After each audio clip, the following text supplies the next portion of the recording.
যুদ্ধই যেন ইসরায়েলি প্রধানমন্ত্রী বেনিয়ামিন নেতানিয়াহুর রাজনীতির অক্সিজেন, আর তেল আবিবের ভুল পরামর্শে, ভুল হিসাবেই সেই আগুনে বারবার ঘি ঢালছে আমেরিকা।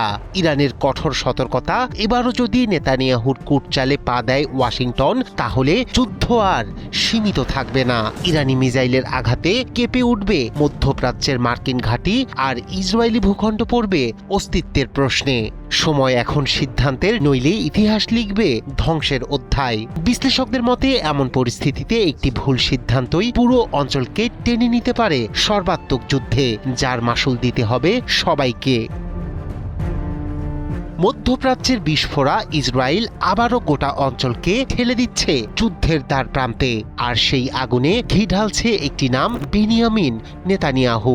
ইরানের অভিযোগ, ইসরায়েলের প্রধানমন্ত্রী নিজের রাজনৈতিক অস্তিত্ব বাঁচাতে গোটা অঞ্চলকে বারবার যুদ্ধে ঠেলে দিচ্ছেন, আর সেই কৌশলের সবচেয়ে বড় শিকার হচ্ছে আমেরিকা। তেহরানের ভাষায়, নেতানিয়াহুর কুবুদ্ধিতে একের পর এক হামলা চালিয়ে আমেরিকাকে ব্যবহার করা হচ্ছে একটি প্রক্সি শক্তি হিসেবে।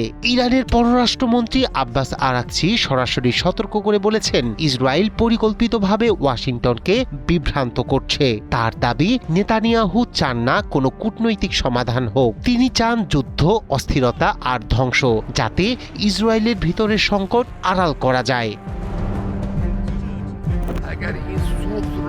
তবে ইরানের বক্তব্য স্পষ্ট, যদি এবারও নেতানিয়াহুর পরামর্শে আমেরিকা ইরানের বিরুদ্ধে কোনো সামরিক আগ্রাসনে যায়, তার পরিণতি হবে ভয়াবহ ও নিয়ন্ত্রণের বাইরে।